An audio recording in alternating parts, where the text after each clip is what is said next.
you're here. We're also happy that International Samaritan is here. We're so excited we have people from all over the world here who are going to share some of their stories with us. My name is Father Jim Gartland. I said last night I shouldn't be doing any welcoming because I'm new. I've only been here since October, and I'm the pastor of this parish, which has been a real gift for me. I came with the idea of being here 9 months, and I got a couple months under my belt, and then I drove back to Chicago, and I told the provincial, I'm having too much fun, can I stay? And he said, okay, we can talk us maybe 5-6 years at least for a start. So, yeah, they ship us around a lot. So welcome. You know, the whole mission of International Samaritan is so close to all of our hearts, and that's why we're here. You know, growing up in a large family of 11, it was instilled in us that, you know, we were blessed, and that blessings were never really meant to be possessed, that they were to be shared. And my parents did such a good job with that in terms of my own formation that I wanted to spend my whole life in South America. I was only able to spend 3 years, and then I was sent to the inner city in Chicago, where we began the first Cristo Rey high school for low-income families, and now there are 35 across the country. And it's similar to, I think, what International Samaritan is doing on an international level, that we know that every human being is a child of God, and every human being has, therefore, human dignity and a sacred life. But unfortunately, the way resources are distributed is just in an unjust way, and so many people, simply by where they're born, are not living dignified lives. And International Samaritan is fantastic because it's giving education and also job training for people in these countries that you'll hear from. I think they're in 5 and hope to expand, a way out of poverty and a way to live a dignified life. So welcome. The important bits of information: bathrooms, they're in the back. There are 2 when you leave here to the left. And there's also 1 back here, so please feel free to move around. And thank you again for blessing St. Mary's Student Parish with your presence tonight and blessing the mission of International Samaritan. So I think Mike will...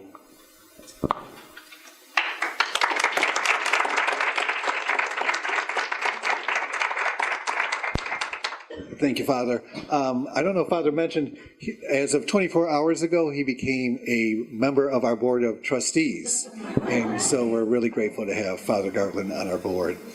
And we are 25 years old. 25 years ago, Father Don Batiste, a Jesuit priest with 5 young men from St. John's Jesuit in Ohio, were in Guatemala City on a service trip when there was a detour from the road and they ran into the dump.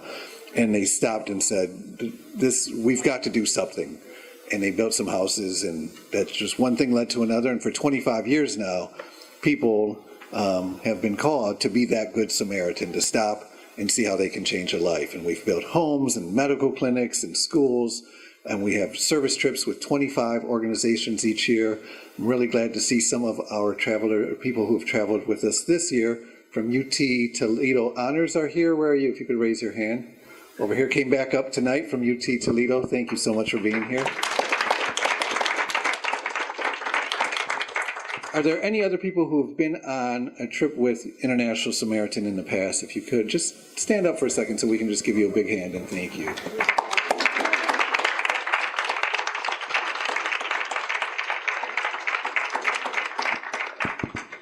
We've been on Main Street in Ann Arbor for a couple of years now. 4 years. I've been with the organization 6 months. We're the first and a half street light as you come in Main Street, or the last one on your way out. Please stop by anytime and see us. But we're just so blessed to be in Ann Arbor, and we're trying to grow our relationship with the University of Michigan and all of the people in Ann Arbor. There's just so many people who want to help and so many ideas and really good departments within the university. So we need your help. If you hear something tonight and you say, man, my church, my engineering department, my fellow classmates, we could do something, let Andrew or any one of us know, or myself or Mary or Hannah or anybody you see, let us know you'd like to help, and we'll put you, we'll ask you to do so. Before I move on, I am really, really grateful. 2 of the people who stopped a few years ago and went on a trip have rallied their community, and I'm really glad that they came up today. from Columbus, we have 4 people who are starting a campus club of International Samaritan at Ohio State University, and I'd like them to stand up so we can thank them and welcome them.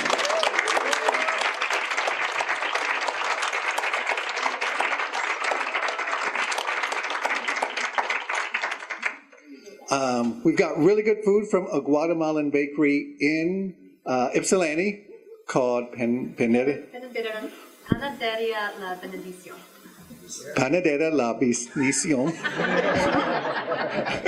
What she said. Yeah, what she said. On Cross Street, and they're great. On Cross Street, right in Ypsilanti. Sometimes you have to call ahead, but they take very good care of us. So there's lots of coffee and snacks. We really hope you have a good time. This isn't time to be more of a time of fellowship. We really want you to get to know somebody and certainly get to hear from and get to know some of the most amazing people you will ever get to meet in your life. And that's the leaders of our work in 4 nations. We had invited and we had thought Tavion Jones from Jamaica was coming. Unfortunately, his visa was denied just a week or so ago, and he wasn't able to come. I do want to tell you about Erika Cuevas from Honduras. Her visa was also denied. She reapplied, and she made it. And then she came to the U.S. for the first time. She flew into Houston, and there were tornadoes in the area, so her plane got canceled. She slept in the airport Sunday night, got here Monday. On Tuesday, we were all taking a van down to Detroit to experience some of the city, and that van got rear-ended, and she ended up going to the hospital. We're all okay, but, you know, bumps and bruises, and yet she's still here. So please.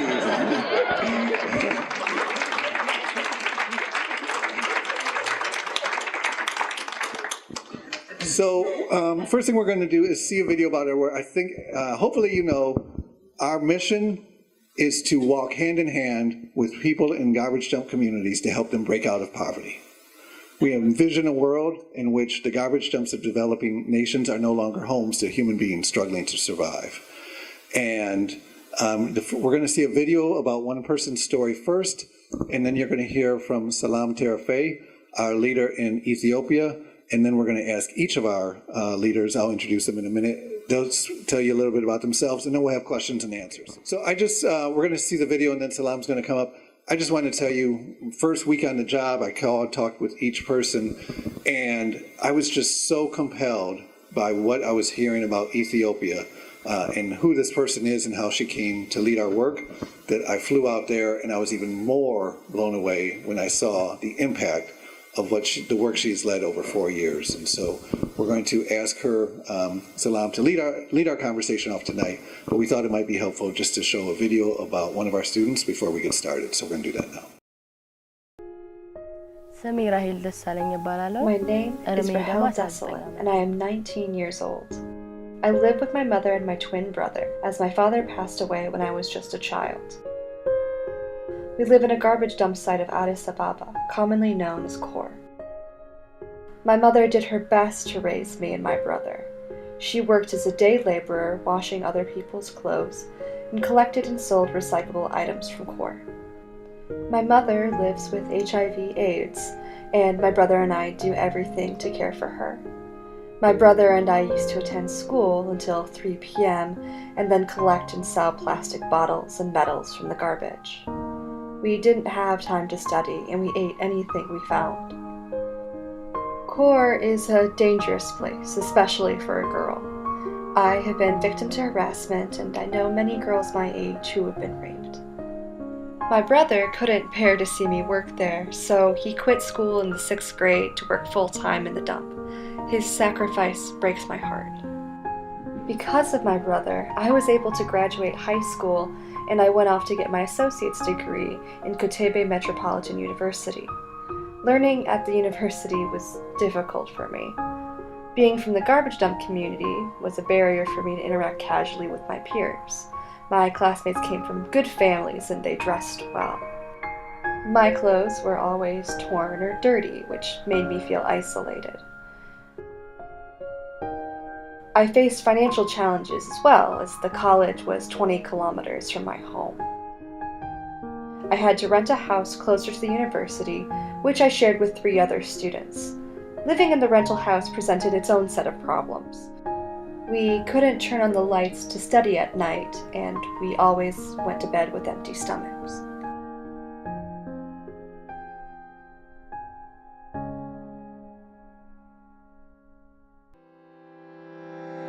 But my life started a new chapter in 2017 when International Samaritan found me and changed my life. International Samaritan gave me clothing as well as money for transportation and food. I split the money for my rent, living expenses, and university expenses. Now I have an English tutor, plenty of books to read, and even training on interpersonal communication. Since I am an English language student in the college, this greatly improved my academic performance. I love reading fiction books and discussing them afterwards with my tutor. Most of the books featured characters with similar experiences and environments as mine. I have been able to apply the life lessons from these readings to my own life. My readings have helped me become a strong and confident woman. Since International Samaritan started supporting me, everything I need to succeed in my studies has been provided, and I have never been so grateful. My mother and brother don't work in the dump anymore because of the support from International Samaritan and me now being a teacher. With International Samaritan support, I finished college and obtained my diploma in teaching. Graduation day was a very emotional day for my entire family. I felt like I was given a new life. Going forward, I want to be a good teacher and help make my students strong. Now that I am teaching at Caranio Medhellanum School and supporting my family, my brother can resume his education.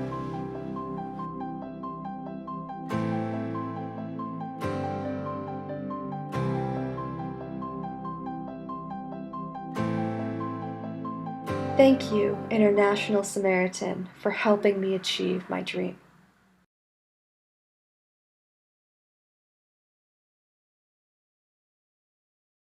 Please give a warm welcome to Selam, Terefe.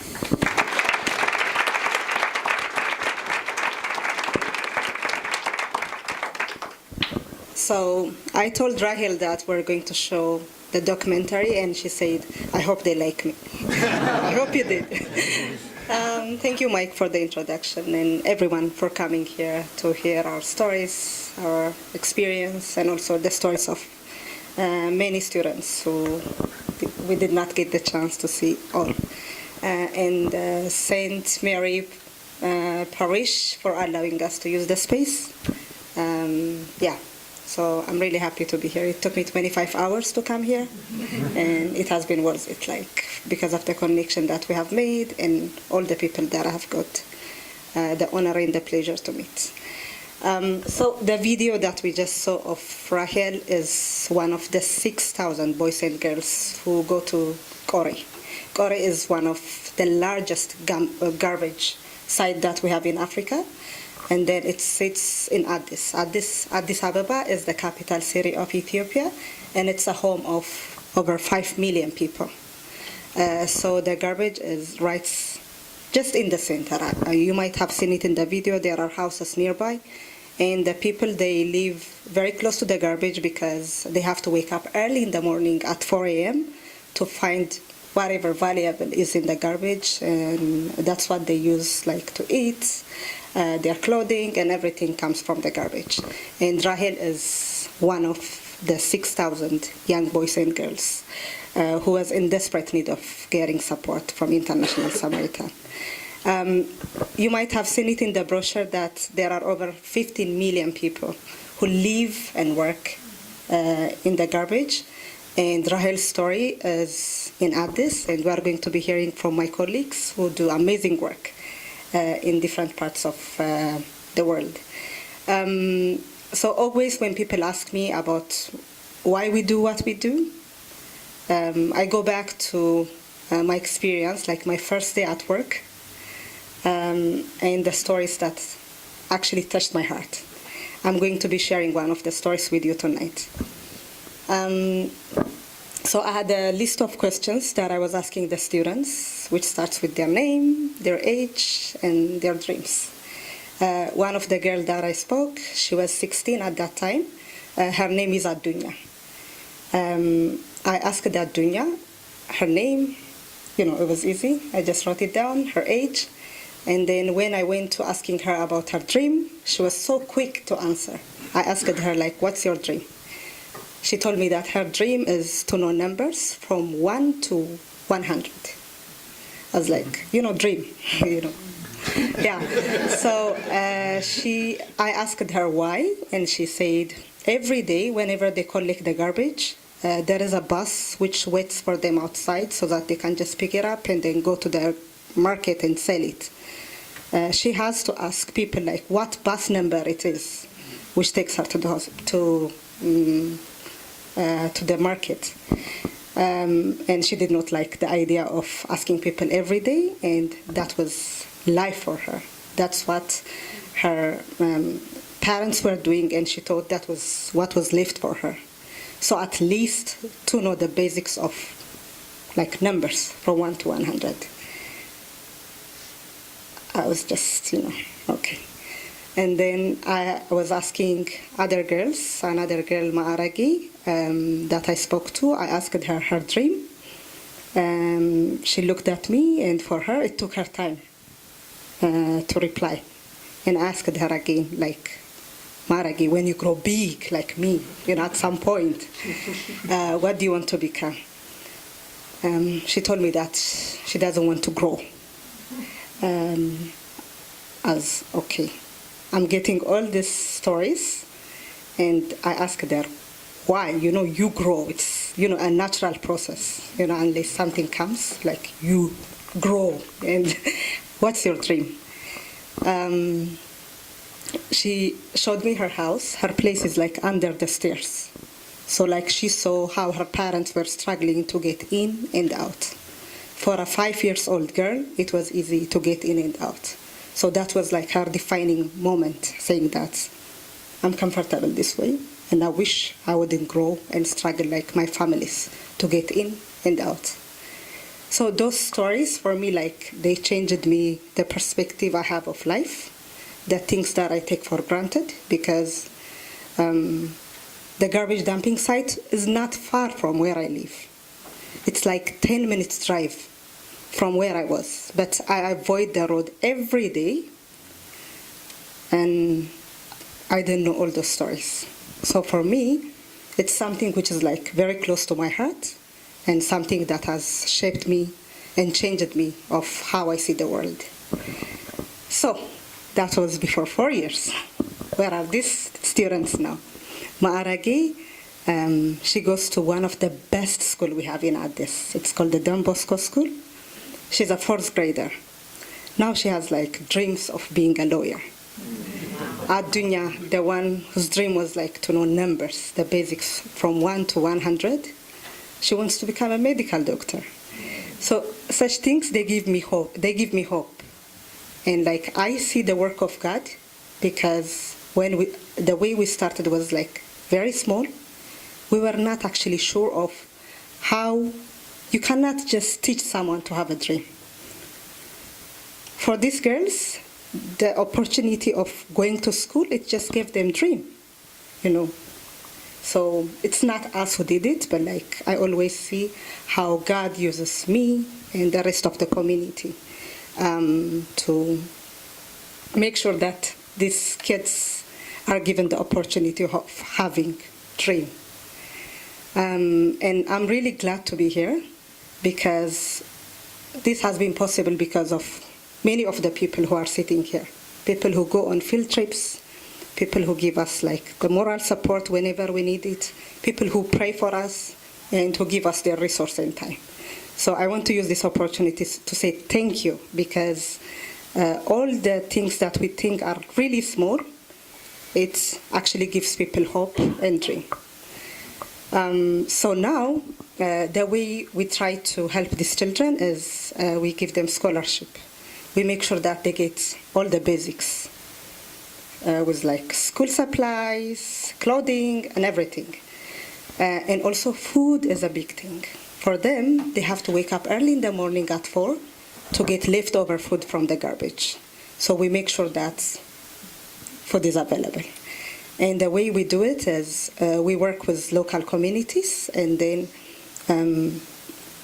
before food is being dumped in the garbage, we make sure that we have relationship with local communities so that they can give us at discounted price.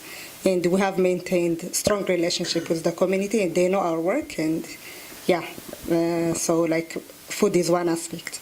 And the other thing is like book clubs, which I'm very passionate about, because sometimes people define their life with what they see. Your neighbors, they go to the garbage. Your parents, they go to the garbage. So like that's their defining environment. What is life outside the garbage? So we have seen that people have understood about the world and also the work of God through books. So we make sure that they read at least one book per month, and then we sit down, like you might have seen it in the video. We sit down once together, like once a month, and then we review books. We invite authors to come and speak to us. So this has been one of the ways that we have tried to support the children. And another thing which actually accidentally happened was the parents. Now their kids, they go to school. So now it means like they have the liberty to think of themselves. What about us, you know? So one of the things that actually came was the mothers, they said, we also want to go to school. So they go for adult literacy program in the evening. Most of the parents in Ore, if I may put it in percentage, about 25% of them are lepers. And lepers are usually stigmatized by the people because it's thought that since people can contract it by having prolonged contact with that person, people don't want to associate with them, so they find the garbage dumping site home. So even if they want to go to school, they don't feel comfortable to go for other adult literacy program. So we make sure that they also get to learn learn alphabets, like simple things as other than using their thumbprints to sign, being able to write their name. We have been doing it for the past 2.5 years. Now they write like basic alphabets, and they also support their kids with their homework at home. So this is something that we did not expect to happen, but it just happened. And also like the women, they said, okay, we can also do something other than going to the garbage. Now they have the women co-op. They have what we call the chicken and the egg project. So they bought 20 chickens, and then they raise them, and now they sell the egg. Like now they have about 250 chicken. Thank you so much. I'm glad to be here. This is the experience of Ethiopia, and my colleagues are going to be speaking about their experience in their respective countries. Thank you.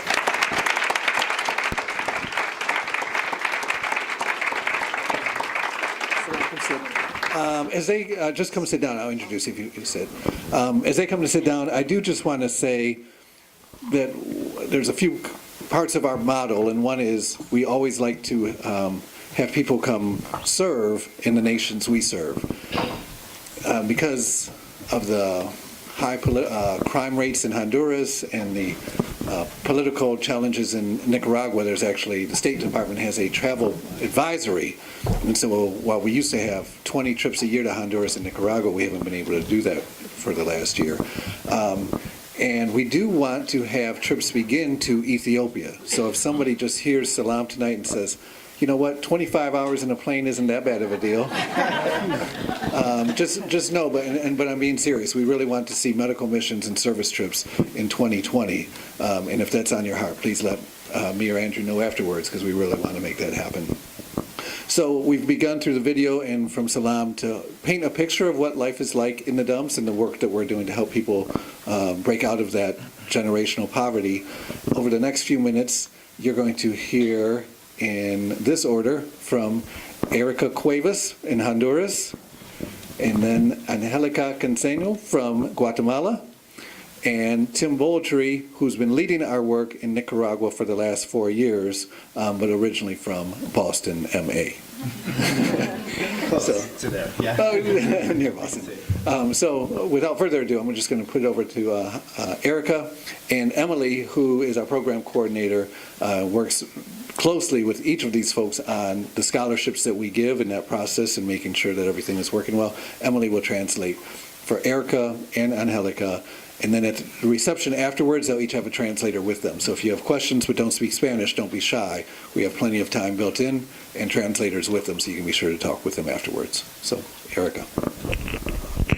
Hola a todos, soy Erika Cuevas, vengo de Honduras. Mucho gusto y es un placer poderlos conocer. Hello, my name is Erika Cuevas. I'm from Honduras, and it's a pleasure to be here this evening. Les contaré un poco de la experiencia.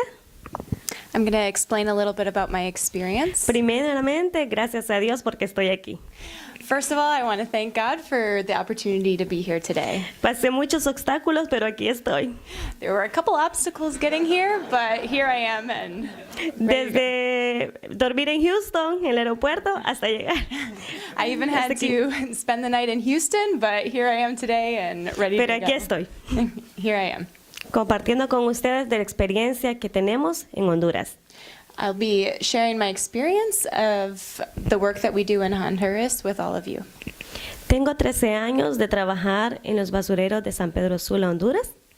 I have 13 years working in the garbage dump of San Pedro Sula of Honduras. Les comentaré un poco sobre lo que es el basurero allá en San Pedro Sula, en el Ocotillo. So the Ocotillo is the name of the neighborhood right next to the garbage dump in San Pedro Sula. Bueno, es un lugar donde va todo lo que sobra de nuestras casas, toda la basura que ya no sirve para muchos, pero que para otros es importante. The garbage dump is a place where all the leftovers from house to house to house goes, but although it doesn't serve others, it still serves some. Es un lugar donde trabajan 300 personas, incluyendo niños y jóvenes. It's a place where 300 people work, including children and youth. Donde trabajan alrededor de 10 horas por $10. The people that work in the garbage dump work for $10 a day for 10 hours. Encontrándose a muchos problemas, como lo que es peleas con aves de rapiña. So they experience a lot of obstacles, including different kinds of fights fights with the animals in the garbage dumps. Soportando muchas veces el sol, lluvias y problemas dentro del basurero. Contaminación. All the difficulties that they have to work outside, even rain or shine, and the contamination of the garbage dump itself. Durante los 13 años hemos sido testigos de muchas cosas que suceden dentro de este basurero. Over the past 13 years, we've been witnesses to many things that have taken place in the garbage dump. Donde trabajan para poder llevar sustento a sus hogares, pero también alimento a sus hogares.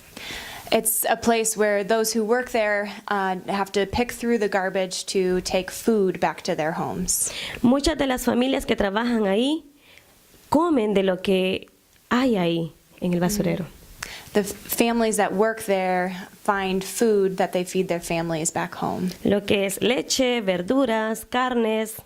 Whether it's milk or vegetables or meats. Les contaré un poco. Cuando llega un camión, un ejemplo, llega un camión con las carnes. For example, a garbage truck enters the dump site itself, and there will be food within that garbage truck. Cuando el camión llega y va tirando la basura, la carne, empiezan a pelear. So when the garbage truck comes to dump the garbage, people run to that specific place and have to fight for the food that is there. Y nosotros hemos visto cómo las aves de rapiña pelean con las personas por un pedazo de carne. And people and birds fight for the same piece of meat. Y así con muchas cosas que los jóvenes y niños se enfrentan a diario. And these are things that youth and children face daily. los padres de familia que llevan a sus niños a ese lugar no quisieran llevarlos. Mothers and fathers don't want to take their kids to the garbage dump. Pero no tienen opción, no tienen oportunidades y tienen que llevarlos a trabajar con ellos. But there are no other options, and they result to having to take their kids to the garbage dump to work. Y trabajan desde los 5 años hasta jóvenes. And they begin this work as early as 5 years old up to adolescence. Con el programa Paso a Paso, gracias a International Samaritan, With the Paso a Paso program, or step-by-step program, thanks to International Samaritan, se ha podido ayudar a muchos de estos niños y jóvenes a poderse capacitar. it has been a wonderful opportunity to train the youth in the garbage dump, Brindando alternativas a las familias offering new opportunities for families para que los niños ya no trabajen en ese lugar y puedan tener mejor condición de vida.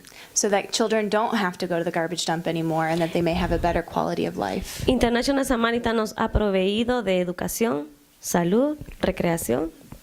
The program that International Samaritan offers to these kids includes recreation, health, education. Y eso ha sido de mucha bendición para estos hogares y así para todos los que han contribuido para que esto se lleve a cabo.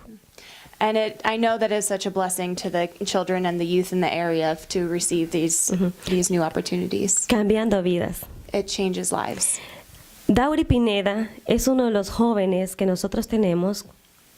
One of the youth involved in the program, his name is Dowdy, and I'm going to explain a little bit about him. Un joven que creció en ese lugar trabajando. He grew up in the garbage dump, working there daily. Se enfermó de asma, producto de toda la contaminación del basurero. He got asthma from working within the contamination of the garbage dump. Hoy en día es un joven que ya es graduado gracias a International Samaritan. Now he has graduated from high school thanks to International Samaritan. Voluntario del programa. And he also volunteers with the program. Les contaré que hace un mes más o menos, él se quería venir en las caravanas. About 15 days ago, he wanted to join the caravan that was on its way to the U.S. Es un problema que lo conocemos, que nos damos cuenta. We all know this situation that's in the news every day. Pero es una de las circunstancias que tienen que pasar muchos jóvenes por trabajar en esos lugares, que no tienen otras alternativas. But it's a situation that many of our youth and families face every day because they don't have the opportunities in their own community. A pesar de todo, él ha ayudado al programa porque se siente orgulloso de ser apoyado por International. So while he was considering to go in the caravan or not, he decided to not go because he became a volunteer for the program, and it changed. Y gracias a Dios, International Samaritan, vamos a poderle apoyar más y él decidió a quedarse en Honduras. He decided to stay in Honduras and not go in the caravan because he has this new opportunity. Y no salir del país ilegalmente. And he didn't leave the country illegally. Gracias a Dios. Thankfully. Gracias a Dios porque queremos verlos seguir adelante. We're so thankful because we want to continue seeing our youth moving forward. Sí. Ocotillo San Pedro Sula tiene la aceptación de todos. Ocotillo in San Pedro Sula has the acceptance of everyone. Todas las equipos fuertes de la comunidad, patronatos, escuelas. All of the different programs that exist in the community try to be supportive. Inclusive las pandillas. But there are also gangs in the community. Porque saben que estamos haciendo una bonita labor para ayudar a otros. But the gangs even support the work that we do because they know that it is successful. Sí, así que muchísimas gracias a todos y a todas por ayudar y dar un granito para que estos jóvenes y niños tengan mejores esperanzas. Thank you so much for all of your support that you give, because even one piece, even one grain makes a huge difference. Muchísimas gracias. Thank you so much. Bueno, voy a tratar la manera de resumir todo lo que he pasado porque han sido 19 años trabajar con jóvenes y 12 años con International Samaritan, casi 12 años.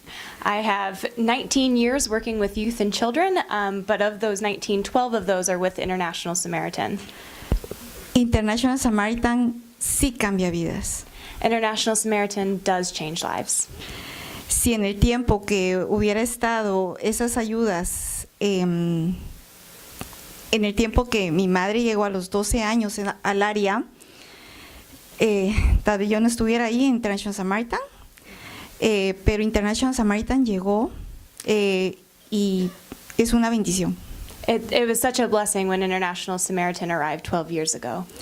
Me siento orgullosa de vivir en el área. I am proud to be from the garbage dump community. Y me siento orgullosa que las personas que están trabajando con nosotros son del área también y han salido del programa. And I'm proud to say that our other staff in Guatemala are also from the area of the garbage dump community in Guatemala. A todos nos afecta un poquito todo lo que está sucediendo, pero creemos los que estamos acá, que trabajamos en Centroamérica y en otros países, que si hay ayuda, hay un soporte económico para que ellos puedan estudiar, se puedan superar, para conseguir un mejor trabajo. So even through all the difficulties and challenges that the people in our community face, we receive such a economical support from the International Samaritan. Porque a través de la educación sí puede cambiar una vida. Because through education, that really is what changes lives. Pero uno solo no puede. But alone, we can't do it alone. Nosotros somos, ayer tuvimos una cena y yo miro rostros conocidos por acá. Last night we were at a dinner and I recognized some faces that were there last night. Y se me había olvidado muchas cosas, o sea, cuando estoy enfrente del público se me hace más fácil cuando estoy en mi trabajo y explicándoles la vida de cada joven. Sometimes it's difficult to explain in front of other people the reality and all the stories that really happen day to day. Y yo quiero preguntarles a ustedes, And I want to ask all of you, ¿qué es ser cristiano? what does it mean to be Christian? Cristiano es aquella persona que ayuda al prójimo y hace el camino de Jesús. In my opinion, a Christian is somebody who supports others and walks the path of Jesus. Ayer se me olvidaron las 3 cosas importantes. Yesterday, when I was speaking, I forgot to say these 3 things, but Que una es la salud. that one is health. Pero estamos hablando no solamente de salud que nosotros miramos en los basureros, que se enferman las personas de la piel y de los pulmones. But we're not just talking about the physical health that affects our lungs and our skin in the garbage dump areas, Sino que también la salud espiritual. but also spiritual health. Estamos hablando de alimentación también. And we're also talking about food and nutrition. Porque la alimentación es importante. Si un niño desde pequeño tiene una buena alimentación, cuando esté en grados superiores, su capacidad mental va a ser mejor. With proper nutrition at young ages, it makes such a difference as through their growth into adolescence. Y se los digo porque hace 12 años, cuando tuve trabajando con International Samaritan, me dieron a jóvenes adolescentes. Because I tell you this because 12 years ago when I started with International Samaritan, I was working with youth. Y la mayoría de ellos no tenían una buena alimentación. And the majority of those youth did not have good nutrition practices. Porque igual que todas las historias de acá, todos comen de la basura, de todo lo que se tira en la casa. Because just like the stories you've heard, the people ate the food that they could find in the garbage dumps. Entonces, ¿qué pasa con la salud? ¿Qué pasa con la alimentación? Si no hay una buena alimentación, ¿cómo ellos pueden estudiar y nosotros exigir que saquen buenas notas? Que sí lo han hecho. So, because if we don't have proper nutrition, how is it fair that we ask our youth to study and to get good grades if they don't have the proper nutrition as a base? Y otra cosa importante, las relaciones humanas. The other important thing is human relationships. ¿Cómo nosotros ayudamos al prójimo? How do we support our youth? Cuando vino Jesús aquí a la tierra, When Jesus came to this land, relaciones humanas, ¿con quiénes se vino? Con los más pobres y despreciados. because Jesus is the one who helped the poorest of the poor. Y se preocupaba por la alimentación, And he was concerned about proper nutrition, and porque él pensaba, ¿cómo puedo evangelizar que crean en un creador because he thought to himself, how do I make these people believe in a creator si tienen vacío su estómago? if they have empty stomachs? ¿Y cómo pueden tener salud si están enfermos, no solo físicamente, sino que espiritualmente? And how can they have proper health if they're sick both physically and spiritually? La experiencia que he tenido, pues, ha sido, la verdad, fue un choque de valores que yo tuve cuando estoy en International Samaritan. The work that I do with International Samaritan is filled with all kinds of different values. Porque mi familia fue pobre, pero hay pobreza espiritual, hay pobreza de seguir adelante. Even though I come from a poor family, that doesn't mean I'm necessarily poor in spirituality and my values. Entonces, ¿cómo complementa International Samaritan esto? So how does International Samaritan do this with our youth? Las historias de vida que han cambiado totalmente. The life stories of the youth have completely changed. Por ejemplo, puedo mencionar muchos nombres, pero me voy a dirigir a una jovencita del año pasado que se llama Vilma Alpírez. I could tell you all kinds of stories, but I'm going to tell one story of a youth named Vilma. Vilma entró conmigo los básicos porque yo tengo el programa básicos, carreras y universidad. Vilma started in what is considered in the U.S. Junior high in the U.S. education system. Y la madre pues sobrevivía del basurero y después comenzó a tortear. Her mother worked in the garbage dump, and after that she worked to make tortillas. Y sobrevivía con $10. She survived off $10. Desayuno, almuerzo y cena, si es que le iba bien. So with that $10, she had to purchase breakfast and lunch and dinner. Y ella, con todo su esfuerzo, pues siguió estudiando, se graduó y gracias a Dios tiene un trabajo estable en Guatemala. Now Vilma, she's studied and she has graduated, and now she has a stable job. Con el salario mínimo que tiene Guatemala y sus prestaciones. It's with a minimum salary of Guatemala, but it's a stable position. Y la vida de ella ha cambiado totalmente y me escribe, Señor, ahorita estoy refaccionando, Señor, ya le llevo comida a mi mamá. So now I get these reports and messages from Vilma saying, Angelica, I just had a snack, or Angelica, I'm doing well. So she gets reports. Y hay otro chico que estudió para chef. And there's another student who studied to be a chef. Y cuando él se graduó y trabajó en el restaurante, en estos momentos está ganando 6,000 quetzales. Que no sé cuántos es en dólares. This other student, he received $750 creo que es. ¿Sí? 750. $750 por mes. Por meses son 6,000 quetzales, ya me confundí. We're trying to convert the currencies. pero es mucho, es prácticamente lo que yo estoy ganando. He was receiving a very stable salary, is what she's trying to say, in Guatemala.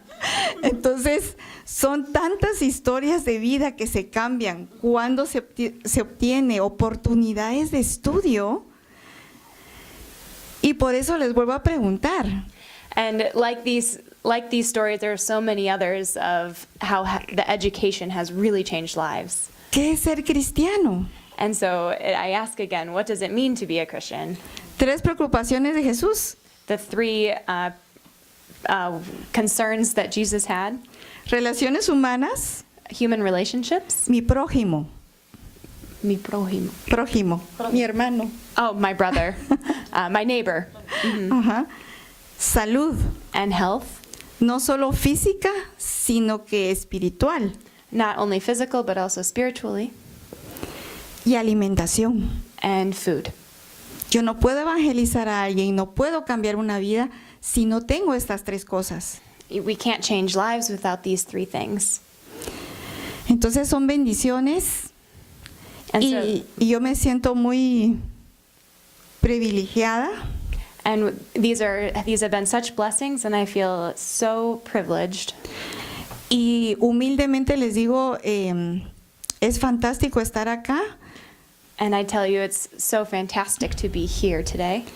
pero los verdaderos protagonistas son los que están en nuestros países, son los jóvenes que día a día se ganan el pan ahí. But the real heroes are those that are working daily in our communities, and they're the real breadwinners. Ellos son los héroes, no nosotros. They're the real heroes, not us. Nosotros solo somos una pequeña parte y ustedes son el motor que nos van a impulsar más. We're just a small part, and all of you and your support is the motor that pushes us forward. Entonces, yo espero en Dios y tengo fe I have hope in God, and I have faith que los programas se van a extender that the programs of International Samaritan will continue, y tener más universitarios para que mejoren su calidad de vida y no puedan emigrar. and we hope to have more university students in the program so that they are well educated within our own country. Y si ustedes me preguntan qué es lo que necesitamos, por lo menos en Guatemala, And if you ask me what we need in Guatemala, es que hubieran empresas que los mismos jóvenes puedan montar y ellos ser los que produzcan and it would be that our own youth produce within our own country para tener un trabajo digno, to have a dignified work, dignificarse y tener justicia to be dignified and to have justice, para que ellos puedan salir adelante. so that they can move forward in their lives. Y yo, sí. Thank you. I wanted to protest that Mike put us in this order because this woman's a rock star and it's hard to follow up after her. She inspires me so much, and every time I get an opportunity to be next to her, it's amazing. If it's in Guatemala or it's in Nicaragua or it's here. And I'm blessed to be here and the love and support that you offer, and it's great to see some familiar faces from brigades.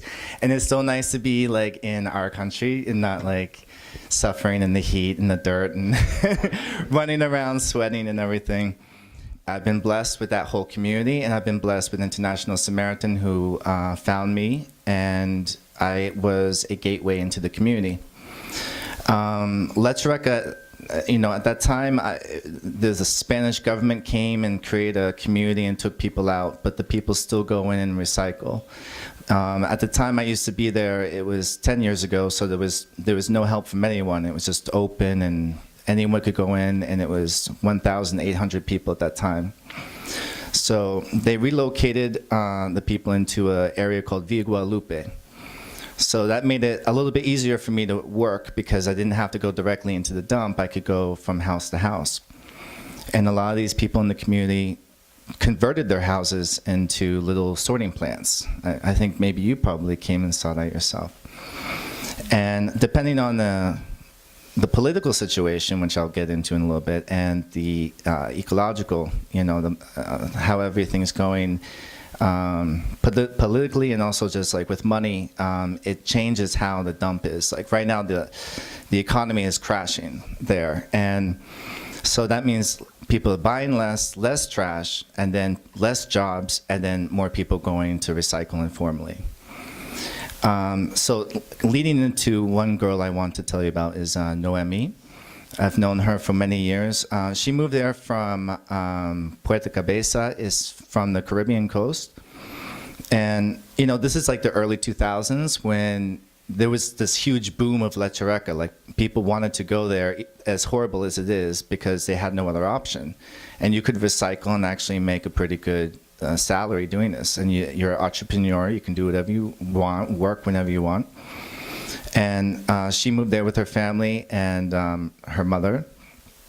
And her father died when she was young, and she was close to her dad. And so, they had a typical difficult life there, but they did get a house. And I was happy to be able to offer her a scholarship. And she is very active. Like, there's another program called Shareka Chic where they make jewelry, and she is involved in other types of programs.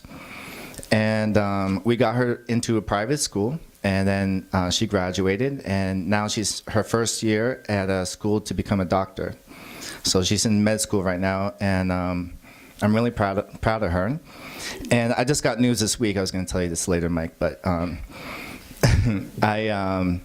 I solicited this opportunity for us to go to Spain because there's a program called WOW. It's called Women of Waste.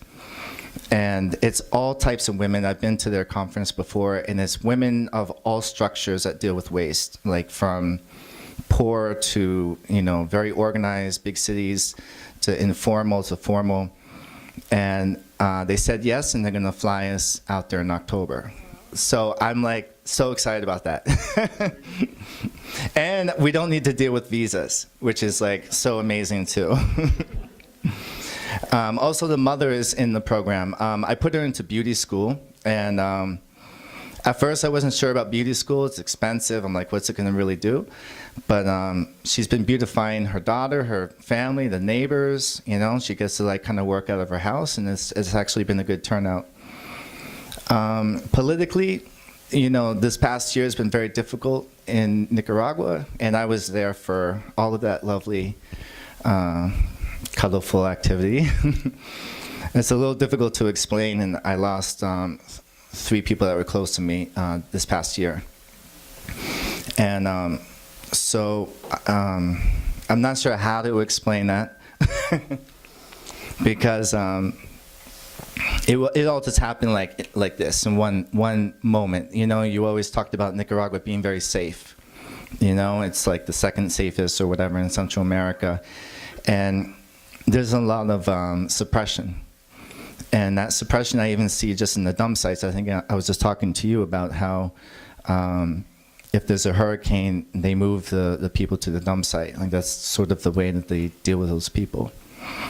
And that happened in Villa Guadalupe because there was torrential rains, and there's an area called Manchester that's on the Managua Lake. It got flooded out, and their decision was to move everyone next to the dump site. So everyone got this like crappy house, but they have no way to work, so they go to the dump site. And then they took that land and they extended their park, which is basically like a big governmental promotional thing, all the colors and the Sandinista stuff. And so we had a situation where the kids were, some of the older kids were protesting. And at that moment, I was thinking, it's like protesting in the United States. You get to say what you want, you go on the street. So, I feel that way too. And I joined the marches. The marches were positive. It was a good energy. It was a lot of people, but it all turned negative. The government gives permission for violence to happen between the police, the other party, the Sandinistas, to do whatever they want, to loot stores, to steal ATM machines. That was my bank, thanks. No, it was a little crazy because they were like looting like areas that I bought stuff for the kids. And just to see like I live here and to see these things happen, and they're happening right outside the door, and not that far away. And to protest, they break up the road because it's usually like a cobblestone road, and they make like a wall. It's called a tranque. And they don't have any way to defend themselves. There's no armory or anything. The government has all those guns and things. And, it's the second poorest country besides Haiti on the Western Hemisphere. So, no one can really afford those things, and they never really needed those things before. And so they created moteros. It's like a pipe with the two sticks, and they solder it together, and they put a firecracker in it, and it's like, poof. And at first it was just supposed to be like a warning, you know. I got my wall, I got my tranque, I got my mask on. I'm like, poof, like, fuera Ortega, like, get out, you know. And then it turned into them getting shot, and then it turned into them defending themselves, and then it turned into a lot of news that was a lot of manipulation. And at that time, I was running around buying medical supplies and buying food. I was going at night, I was going during the day. I was putting this like out there for donations, and then the government said that if you get yourself involved in this, you're gonna be considered a terrorist. So then I got really scared, and then I fled down south for a while, and then eventually I came back to the United States, and I took a couple of months to try to like do a lot of yoga and prayer and think about things and reflect. And we have a really great team, actually, that I should mention. Kevin Lopez is the supervisor of the program, so I'm in constant communication with him every day about what they need, and I have an account down there. It's very easy for me to pass the funds that we need there. And Chira has worked with the dump site community for like over 10 years, and she's our tutoring. And we also have Francisco, that you know, we've been he's been giving English classes, like a real good course, because it's like 3 hours for 4 days a week. And then we have Jorge, that is one of our scholarship kids, but he's also like an assistant that can help me whenever I need to do things that are just a little too far away. And so yeah, I mean, I got involved with this whole political part, and I realized I got to step back. So now what I say to the students is please don't. I know how passionate you are about your country. You know, it's not like us that we could just go on the street and put up a sign. You go out in the street and put out the flag, and you can get shot. And I don't want anybody killed. I don't want to see that anymore. I don't want to see any of the videos and the photos I've been receiving. So I tell them, if you want to protest, you study. If I want to protest, I give scholarships. That's our protest, because you know, you can go to private school or you could go to public school. And the public school system in Nicaragua and a lot of Central America is run by the government. And when it's done that way, they teach their own version of history, and they teach their own propaganda. And I've also noticed that, you know, I start out some kids in the public school, you know, just to see how they're gonna do, and they get straight A's. And I'm like, wow, you're really smart, you know. And then I took a whole bunch and put them into a private school, and then they had failed. And I'm like, what's going on? So then I gave them like an exam, and I noticed that some couldn't even write their own name. So they have a system where they want to make you feel that you're included, that you're smart, that you're gonna advance and do something, but really they're just wasting their time. And it's part of the suppression of it. So placing kids in the private school is a huge goal to try to complete that and to do that. And we, you know, little by little we're getting there. So yeah, I think. Oh, and the one last thing is I want to say that I built a center for the kids, and that was something really difficult because we had this open space that was near where everyone was recycling, and it was kind of a cool space, but it wasn't official. Like we didn't have like the complete right. I just kind of like rented it from someone, and then there's always some drama going on. So that didn't work out. So the best thing I could do was just to buy a house off of one of the families, and it was like the cousin of Noemi. So they all moved back to Puerto Cabeza, and they bought a plantation for plantains and beans and rice or something. And it was a horrible condition, the house, so we built it back up again, and we have our little center. It's not a big thing, but it's enough for us, and we're very happy. That's it. Thank you.